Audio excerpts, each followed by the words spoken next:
श्री किशोरी जी आज बहुत दुख में हैं।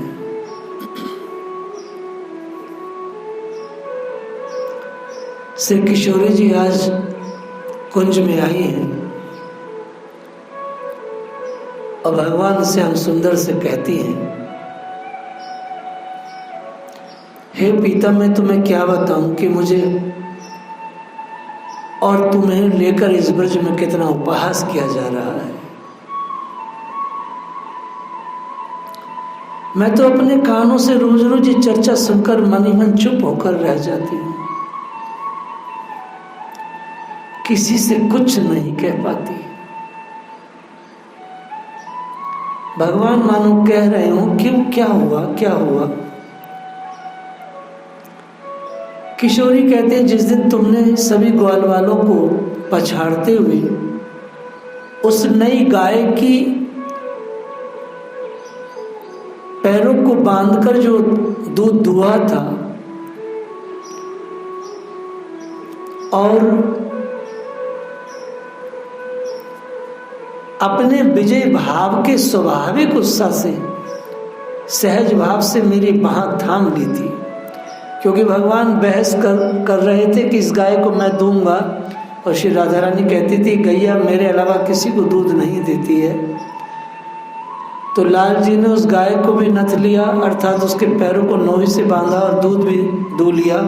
तो विजयी एक बालक थे, उनमें विजय और उत्साह था उनके हृदय में, और एकदम जैसे बालक बालक को पकड़ लेता है, श्री किशोरी जी की बाह थाम ली। और जब तुमने मेरी बाह थामी तो तुम्हारी उस विजय भाव जो मुख पर मैं तुम्हारे देखी, उससे मैं हंस दी थी। तुम्हें याद है ना प्रीतम? उसी दिन से घर में, मार्ग में, सभी जगह ये गोपीजन तरह तरह की चर्चा कुचर्चा कर रही है, क्योंकि ऐसे किसी लड़की को सरेआम पकड़ना ये चर्चा का विषय गांव समाज में हो जाता है। वे सारी गोपियां हमारे तुम्हारे बीच पति पत्नी का संबंध स्थापित कर व्यर्थ की निंदा करती रहती है।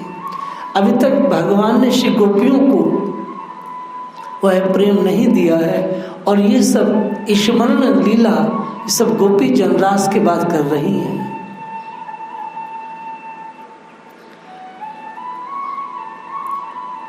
महारानी कहने लगी, अब तो मन में यही निश्चय करना चाहती हूं कि इस चर्चा को सच में ही दिखा दूं।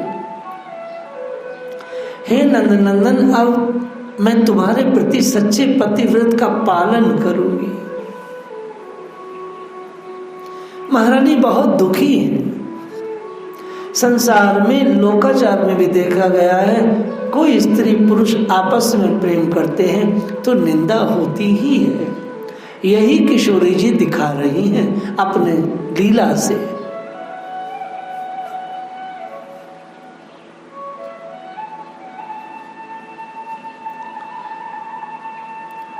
हे प्रीतम, मैं आपसे एक प्रार्थना कर रही हूं।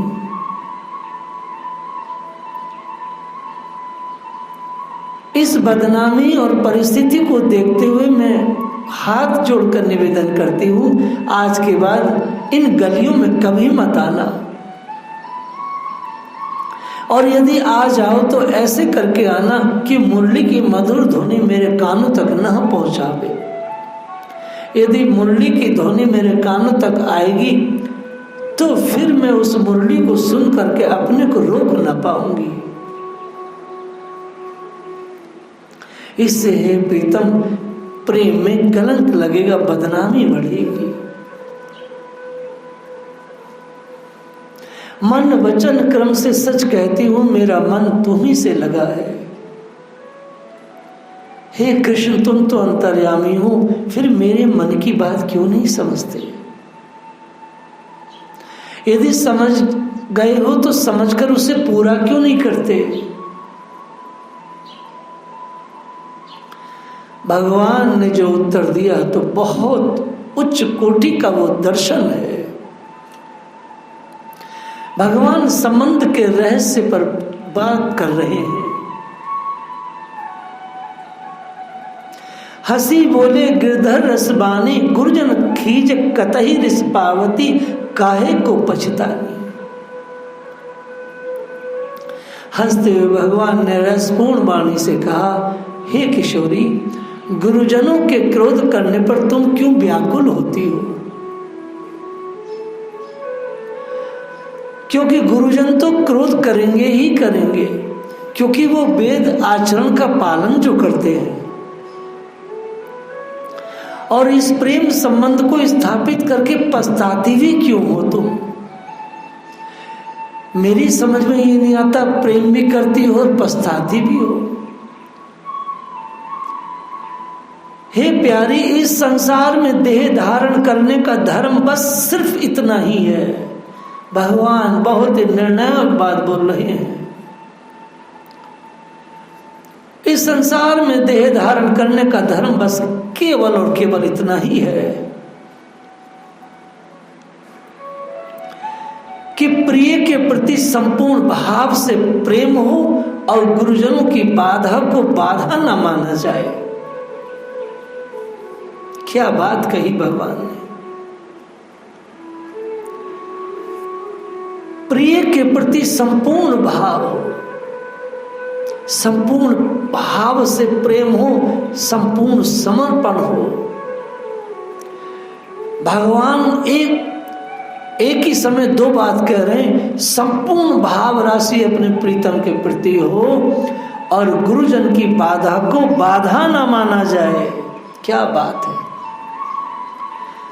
अर्थात श्री कृष्ण कह रहे हैं अपने साधकों से, संसार बाधा डालेगा, उस बाधा को तुम मानो ही मत, बिल्कुल मत मानो।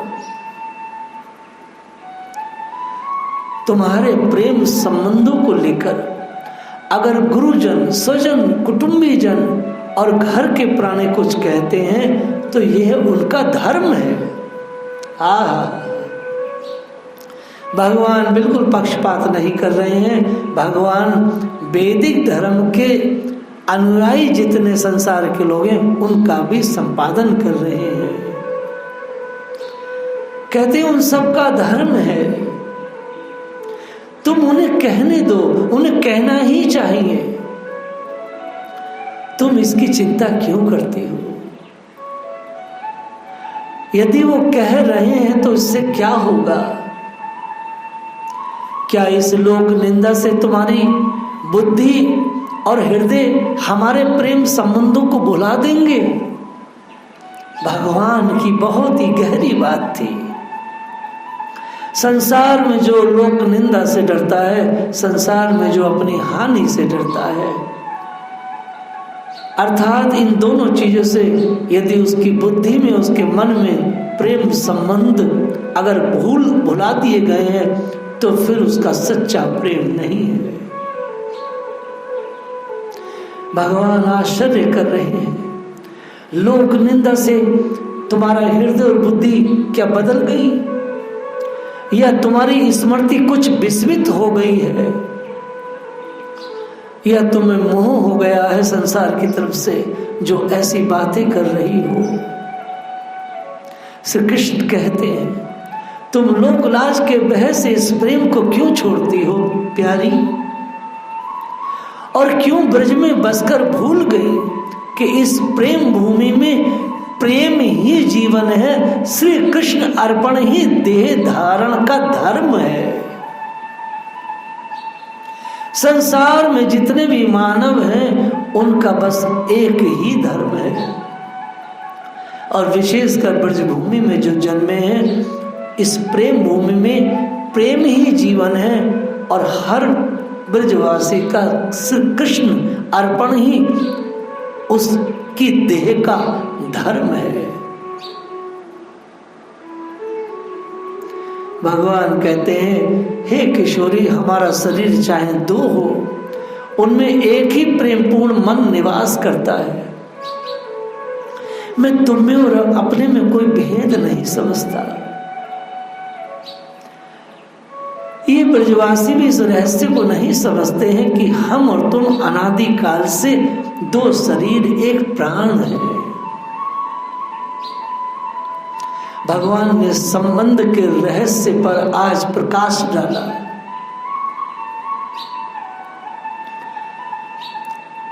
हर मानव का बस यही कर्तव्य है कि अपने जीवन को कृष्ण अर्पण कर दे।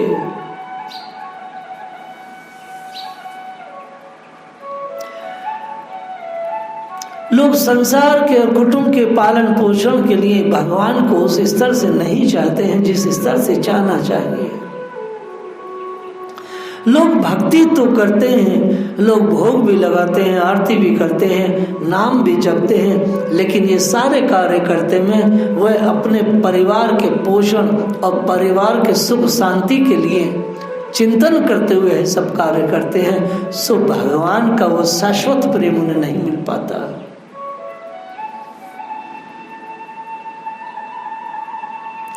श्री किशोरी जी कहती हैं, श्याम इस ब्रज में बसकर किस किस के बोल सहन करूं।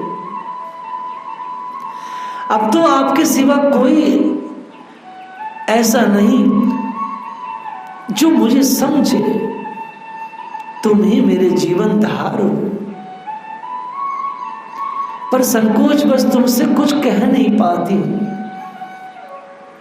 भगवान मानो कह रहे हो, क्यों नहीं कह पाती हो? कहती है, कुल की मर्यादा को लेकर क्या करूंगी। चूंकि आज तक मैंने संकोच किया, सोचती थी कुल की मर्यादा है, लेकिन इस मर्यादा को लेकर मैं क्या करूंगी। कुल की मर्यादा को लेकर के मैं अपने जीवन को खत्म नहीं कर सकती, और आप तो मेरे जीवन धन है। श्याम मैं कुल की मर्यादा नहीं मानूंगी, मैं हर प्रकार से आपको प्राप्त करूंगी, संसार के सारे नाते तोड़ दूंगी। किशोरी जी कहती, उन माता और उस पिता को धिक्कार है, उस कुल की मर्यादा जैसी खोखली आस्थाओं को मानकर मैं तुमसे विमुख हूं, ऐसा मैं कभी न कर पाऊंगी।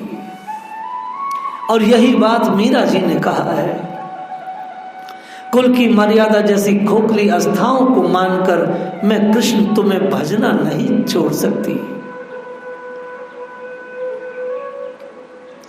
मुझे संसार की परवाह नहीं, चाहे जहां रहें, चाहे जो करें, चाहे जो कहें, अब तुमसे मुख नहीं मोड़ सकती।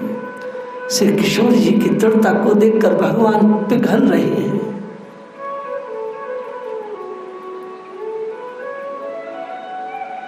ना मुझे हर्ष रहेगा, न शोक रहेगा। राधा रानी ने अपना दृढ़ निश्चय प्रकट करते हुए कहा, कृष्ण अब तो तुम्हें देखे बिना मैं तन मन और प्राण सबको जला डालूंगी, मैं प्राणों को नहीं रखूंगी। भगवान ने मात्र इतना ही कहा था, इस प्रेम भूमि में प्रेम ही जीवन है, और श्री कृष्ण और कृष्ण अर्पण ही देह धारण का धर्म है। भगवान ने संबंध के रहस्य पर जब प्रकाश डाला तो किशोरी जी ने उनसे बढ़कर के ये सब बातें कही।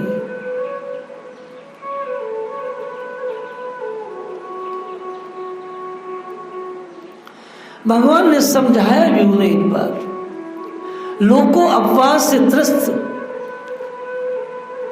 राधा रानी वास्तविक रहस्य को समझाया भगवान ने, क्योंकि श्री राधा रानी बहुत ही कई बार लोगों उपवास से त्रस्त हो जाती थी, तो भगवान को बार बार उन्हें संभालना पड़ता था। भगवान उनसे बार बार हर दिन कुछ ना कुछ उनको क्लास देते हैं, मानो ये समझ लो। ब्रज में बसकर क्या अपना वास्तविक स्वरूप भूल गए हम लोग? भगवान मानो कह रहे, हम गोलोक में दोनों आदि दंपत्ति हैं, इस ब्रज में कुछ दिनों के लिए आए हैं, क्या हम अपने वास्तविक स्वरूप को, जो हम अनादि हैं, उसको भूल जाएंगे? इन तुच्छ से अभी नए लोगों के बीच में, ये नए माँ है, नया पिता है, नया भाई है, नई जाति है, नया ये मोहल्ला है, नया ये शहर है, लेकिन तुम और मैं तो अनादि हैं। आदिकाल से तुम प्रकृति स्वरूप हो और मैं स्वयं पुरुष रूप हूं। इस प्रकार प्रकृति और पुरुष को एक ही मान कर चलो। दोनों में नाम का या बातों भर का भेद है। हे किशोरी, तुम में मुझ में कोई भेद नहीं। जिस कुटुंब कबीले की, जिस जाति की, जिस राजा और रानी की तुम चर्चा कर रही हो, ये आज के लोग हैं, इनसे हमारा पुराना संबंध नहीं है। इस भाई से, इस माँ से, इस पिता से कोई पुराना संबंध नहीं। ये थोड़े से दिन का संबंध है और ये कितना अधिकार दिखा रहे हैं। तुम इनकी परवाह मत करो। स्वयं वेद उपनिषदों ने गा कर ये बताया है कि जल में, थल में या जहां भी मैं रहता हूं वहां तुम्हारे बिना नहीं रहता। तुम्हारा साथ आवश्यक है। हे किशोरी, हम दो शरीरों में एक जीव है। सुख के लिए ही यह एकीकृत रूप है। मैं ही ब्रह्म स्वरूप हूं और मेरे अतिरिक्त और कोई दूसरा नहीं है। इस प्रकार श्याम सुंदर ने राधा रानी को मन की बात बताकर संतुष्ट किया। वास्तविक भेद समझकर श्री किशोरी कृष्ण को देखकर कुछ मुस्कुरा दी और आनंद उल्लास का पुंज दोनों के हृदय में उमड़ने लगा।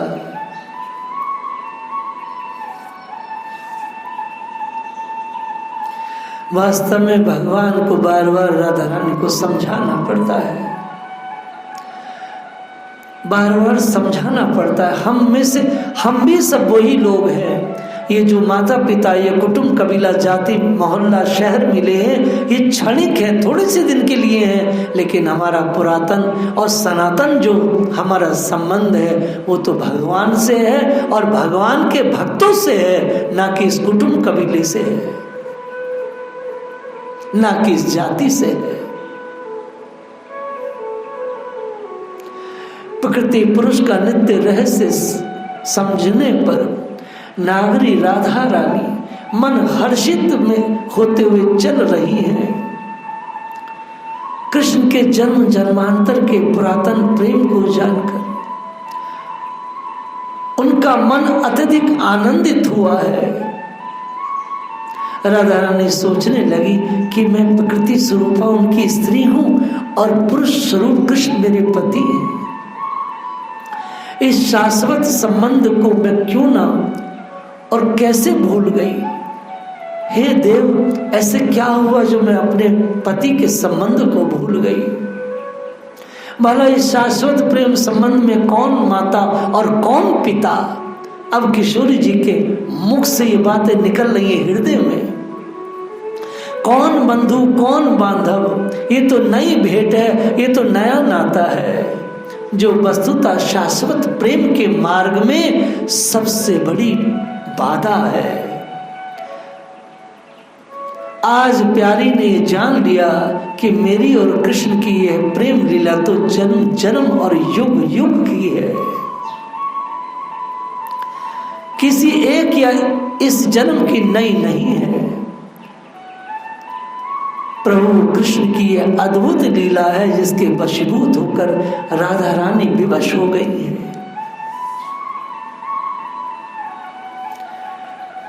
जाते जाते श्री कृष्ण ने एक बात और कही।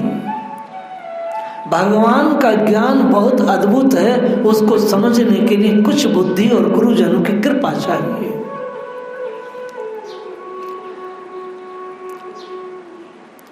जाते जाते श्री कृष्ण ने राधा रानी से एक बात कही।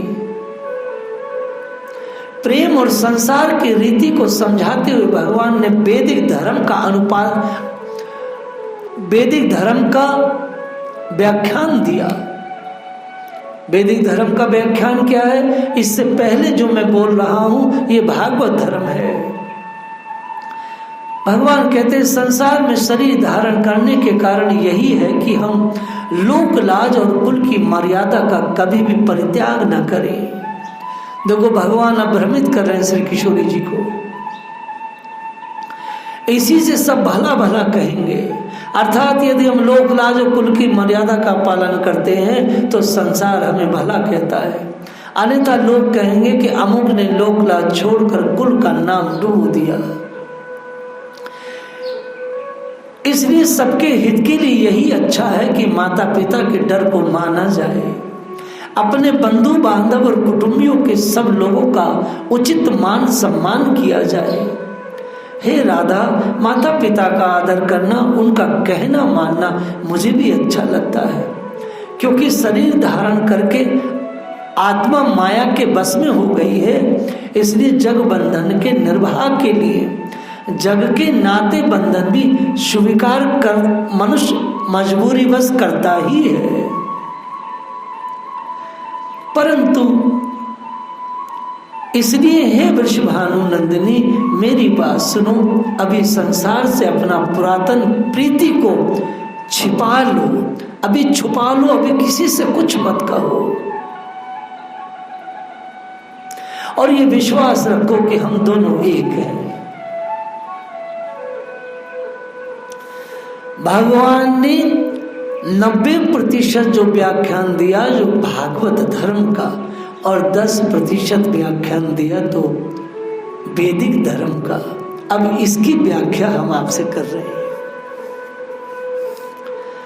भगवान ने सबसे पहले जीव मात्र के लिए कह दिया कि जीव का एक ही लक्ष्य होना चाहिए कि सिर्फ मुझसे प्रेम करे।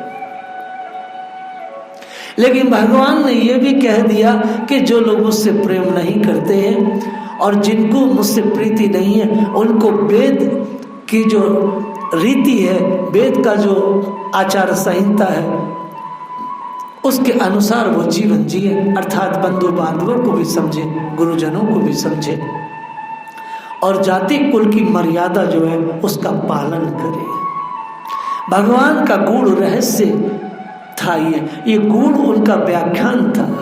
हे किशोरी, अभी कुछ पल के लिए तुम इन्हें छुपा लो, लेकिन हमको इस वेद धर्म से क्या लेना देना। वास्तव में भगवान का व्याख्यान बहुत ही सुंदर और दिव्य था। यह हर उस व्यक्ति के लिए है। व्यक्ति 2 सेक्शन में रहता है जया किशोरी, या तो वो कुल की मर्यादा में जीवन जिए, या तो फिर वो भगवान से प्रेम करके सर्वधर्मान परित्याज्य मामेकं शरणं व्रज, भगवान में सर्वस्व न्यौछावर कर दे। जय श्री राधे।